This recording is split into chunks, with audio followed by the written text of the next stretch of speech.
आप में से बहुत से लोगों ने टाइटैनिक फिल्म तो जरूर देखी होगी, जिसमें विश्व के सबसे बड़े जहाज की कहानी दिखाई गई है। टाइटैनिक एक ऐसा समुद्री जहाज था जो अपनी पहली यात्रा भी पूरी नहीं कर पाया था और रास्ते में ही डूब गया था। ऐसे में इस विश्व प्रसिद्ध जहाज का मलबा जब खोजा गया तो उसे समुद्र से बाहर निकालने की कोशिश शुरू की गई, लेकिन टाइटैनिक को डूबे हुए 100 साल से भी ज्यादा का वक्त गुजर चुका है, जबकि वैज्ञानिक आज भी इस जहाज को पानी से बाहर नहीं निकाल पाए हैं। आखिर टाइटैनिक को पानी से बाहर क्यों नहीं निकाला गया और इसके पीछे क्या वजह छिपी है, आइए इस वीडियो में विस्तार से जानते हैं। टाइटैनिक को पानी से बाहर क्यों नहीं निकाला गया? टाइटैनिक को विश्व का सबसे बड़ा जहाज माना जाता था, जो इतना लग्जरी और शानदार था कि उसमें यात्रा करने के लिए अमीर वर्ग के लोगों ने कई महीने पहले ही टिकट बुक कर ली थी। ऐसे में 10 अप्रैल 1912 को ब्रिटेन के साउथहैम्पटन बंदरगाह से टाइटैनिक अपनी पहली यात्रा पर निकला, जिसे लंबा सफर तय करते हुए न्यूयॉर्क सिटी तक पहुंचना था। लेकिन अपनी यात्रा के महज 4 दिन बाद ही टाइटैनिक 14 अप्रैल 1912 को उत्तरी अटलांटिक महासागर यानी नॉर्थ अटलांटिक ओशन में डूब गया था, जो एक बड़े से हिमखंड यानी बर्फ की चट्टान से टकरा गया था। ऐसे में उस टक्कर की वजह से टाइटैनिक के निचले केबिन में पानी भरना शुरू हो गया था और कुछ ही देर में टाइटैनिक आधा पानी में डूब गया। इसी दौरान इस जहाज के बीच में से 2 टुकड़े हो गए थे। वो दोनों टुकड़े समुद्र में 3.8 किलोमीटर यानी 3750 मीटर की गहराई में जाकर डूब गए और इस तरह टाइटैनिक का अस्तित्व हमेशा हमेशा के लिए खत्म हो गया, जो अपनी पहली यात्रा भी पूरी नहीं कर पाया था। टाइटैनिक के डूबने से लगभग 1500 यात्रियों की मौत हुई थी, जबकि कुछ ही लोग खुद को जिंदा बचाए रखने में कामयाब हो पाए थे। हालांकि टाइटैनिक के डूबने के बाद इसके मलबे को समुद्र की गहराइयों में खोजने में लगभग 70 साल का वक्त लग गया था। इस दौरान किसी को नहीं पता था कि टाइटैनिक का मलबा कहाँ है। ऐसे में साल 1985 में खोजकर्ता रॉबर्ट बिलार्ड और उनकी टीम ने उत्तरी अटलांटिक महासागर में टाइटैनिक के मलबे को ढूंढ निकालने में सफलता हासिल की, जिसके बाद ये कयास लगाए जा रहे थे कि दुनिया के सबसे बड़े जहाज को समुद्र से बाहर निकाला जाएगा। लेकिन समुद्र के गहराइयों में 70 साल तक डूबे रहने की वजह से टाइटैनिक का मलबा बहुत ही अस्त व्यस्त हो चुका था, जबकि नमकीन पानी में रहने की वजह से उसके ज्यादातर हिस्से जंग खा चुके थे। हालांकि इस जहाज के अंदर और आसपास मौजूद ज्वेलरी, चिकनी मिट्टी के बर्तन, फर्नीचर समेत कुछ सामान को सुरक्षित पानी से बाहर निकाल लिया गया था, लेकिन वैज्ञानिकों के लिए टाइटैनिक के मलबे को समुद्र से बाहर निकालना काफी मुश्किल काम था, क्योंकि जरा सी गलती होने पर टाइटैनिक का बचा कुचा हिस्सा भी हमेशा के लिए नष्ट हो सकता था। ऐसे में दुनिया भर के वैज्ञानिकों और खोजकर्ताओं ने टाइटैनिक के मलबे को समुद्र से बाहर निकालने के लिए अपने अपने आइडिया सामने रखे, ताकि किसी भी तरह इस जहाज को दुनिया के सामने लाया जा सके। ऐसे में वैज्ञानिकों द्वारा कुछ उपाय सुझाए गए थे, जिनकी मदद से जहाज को पानी से बाहर निकाला जा सकता था।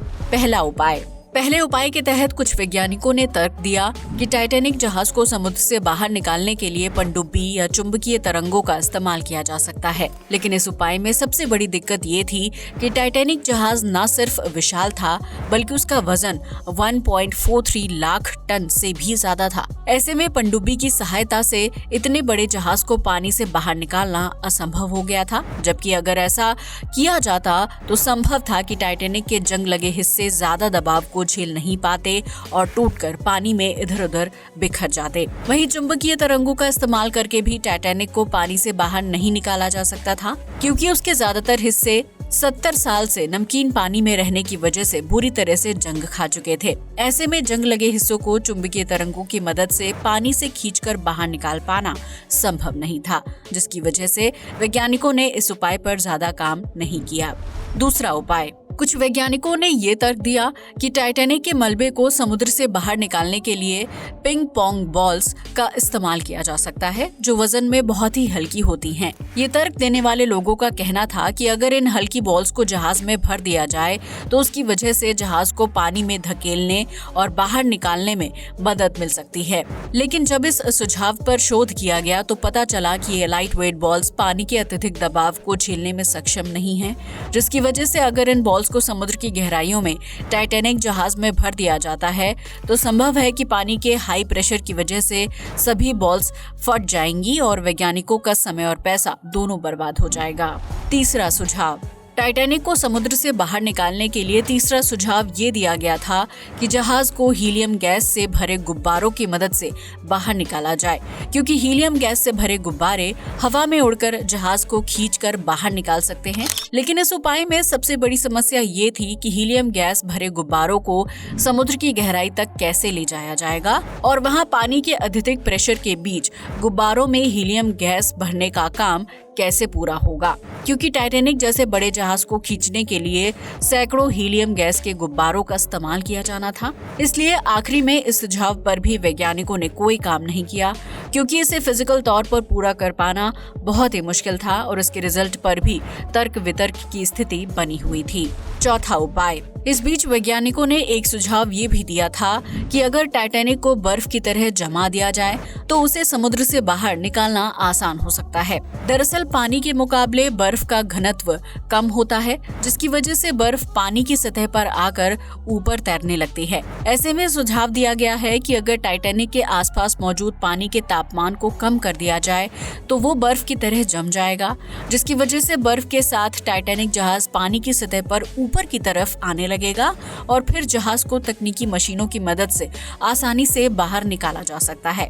लेकिन इस सुझाव में सबसे बड़ी दिक्कत ये थी कि बर्फ के साथ टाइटैनिक के जहाज को जमाना आसान नहीं था, क्योंकि अगर बर्फ जहाज के आसपास जमने लगती तो इसकी वजह से बर्फ का घनत्व अपने आप बढ़ जाता और ज्यादा वजन होने की वजह से बर्फ पानी की सतह पर तैरने के बजाय एक ही जगह पर जहाज के साथ मौजूद रह सकती थी। पांचवा उपाय।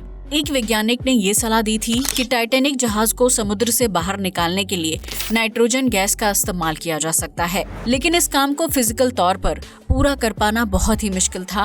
वैज्ञानिकों की सबसे बड़ी समस्या नाइट्रोजन गैस को बड़ी मात्रा में इकट्ठा करना था, क्योंकि ब्रिटेन की एक गैस एजेंसी BOC की माने तो टाइटैनिक जैसे बड़े और भारी भरकम जहाज को पानी से बाहर निकालने के लिए तकरीबन आधा बिलियन टन नाइट्रोजन गैस की जरूरत पड़ सकती थी। इतना ही नहीं, वैज्ञानिकों के लिए दूसरी समस्या ये भी थी कि समुद्र की गहराई में इतनी ज्यादा मात्रा में नाइट्रोजन गैस को कैसे पहुंचाया जाए, जिसकी वजह से आखिर में वैज्ञानिकों ने इस आइडिया को भी ड्रॉप कर दिया था।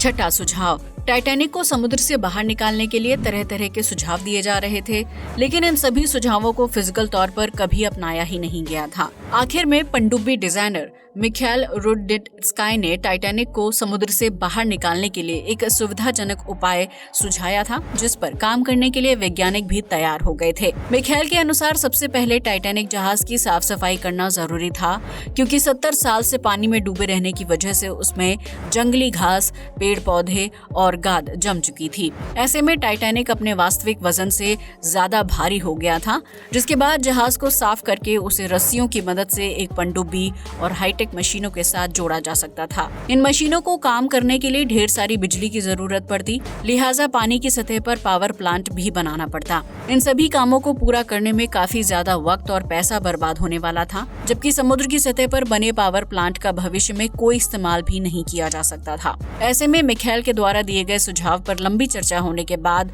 बजट और समय की कमी होने की वजह से टाइटैनिक को पानी से बाहर निकालने का फैसला त्याग दिया गया था, क्योंकि कहीं न कहीं वैज्ञानिक इस बात को समझ चुके थे कि टाइटैनिक को बाहर निकालने में खर्च होने वाली लागत को समय रहते वसूल नहीं किया जा सकता है।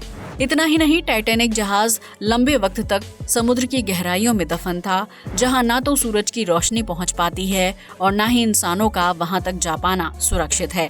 ऐसे में टाइटैनिक को बनाने में इस्तेमाल किया गया लोहा भी जंग खाकर खत्म होने की कगार पर पहुंच चुका है, जिसकी वजह से अगर इस जहाज को समुद्र से बाहर निकाल भी लिया जाता है तो इसे म्यूजियम में रखकर उस कीमत को वसूल नहीं किया जा सकता है जो इसे बाहर निकालने में खर्च की गई थी। ऐसे में वैज्ञानिकों ने आखिर में ये फैसला किया कि टाइटैनिक को उसकी जगह पर ही जस के तस रहने दिया जाए, और अगर कोई व्यक्ति टाइटैनिक जहाज को देखने की इच्छा रखता है तो वो सुरक्षित स्विम सूट पहनकर पानी की गहराई में उतर सकता है। वैज्ञानिकों का ये आइडिया काम भी आया, जिसके बाद समुद्र में डूबा हुआ टाइटैनिक जहाज पर्यटन का मुख्य केंद्र बन गया था, जहां तक पहुंचने के लिए पर्यटकों को 1 से 2 लाख रुपए खर्च करके टिकट खरीदनी पड़ती है। वहीं वैज्ञानिकों ने टाइटैनिक के मलबे पर रिसर्च की है, जिससे ये पता चलता है कि टाइटैनिक जहाज समुद्र में कुछ सालों तक ही बचा रहेगा। ऐसे में जानकारों का मानना है कि आगामी 20 से 30 साल के अंदर टाइटैनिक का मलबा पूरी तरह से पानी में गल जाएगा, जिसकी वजह से ये जहाज पानी में हमेशा हमेशा के लिए गायब हो जाएगा। दरअसल पानी में मौजूद समुद्री बैक्टीरिया टाइटैनिक जहाज के लोहे को तेजी से कुतर रहे हैं, जिसकी वजह से लोहे में जंग लग रहा है और उसकी मजबूती कम होती जा रही है। ये बैक्टीरिया हर रोज लगभग 180 किलोग्राम मलबा खा जाते हैं, जिसकी वजह से टाइटैनिक जहाज को पूरी तरह से नष्ट होने में 20 से 30 साल का वक्त लगेगा। ऐसे में वैज्ञानिकों का मानना है कि जब किसी जहाज की उम्र ही ज्यादा नहीं बची है तो उसके लिए लाखों या करोड़ों रुपए खर्च करने की जरूरत भी नहीं है। अगर टाइटैनिक को समुद्र से बाहर निकाला जाता तो शायद वैज्ञानिक उसे बनाने के लिए इस्तेमाल किए गए लोहा समेत अन्य तत्वों पर रिसर्च करते, जिससे इस बात का पता लगाने में आसानी होती कि आखिर दुनिया का सबसे बड़ा जहाज अपनी पहली यात्रा के दौरान ही पानी में कैसे डूब गया था। खैर, वैज्ञानिक इस गुत्थी को शायद ही कभी सुलझा पाएं। तो अब आप भी समझ ही गए होंगे कि टाइटैनिक के मलबे को समुद्र से बाहर क्यों नहीं निकाला गया था। ऐसे में अगर आप टाइटैनिक जहाज को देखने के इच्छुक हैं तो ज्यादा चिंता मत कीजिए, क्योंकि बहुत ही जल्द टाइटैनिक 2 को लॉन्च किया जा सकता है। वहीं अगर आपको ये वीडियो पसंद आया हो तो इसे लाइक और शेयर करना बिल्कुल ना भूलें। साथ ही हमारे चैनल को भी सब्सक्राइब करें। जय हिंद दोस्तों।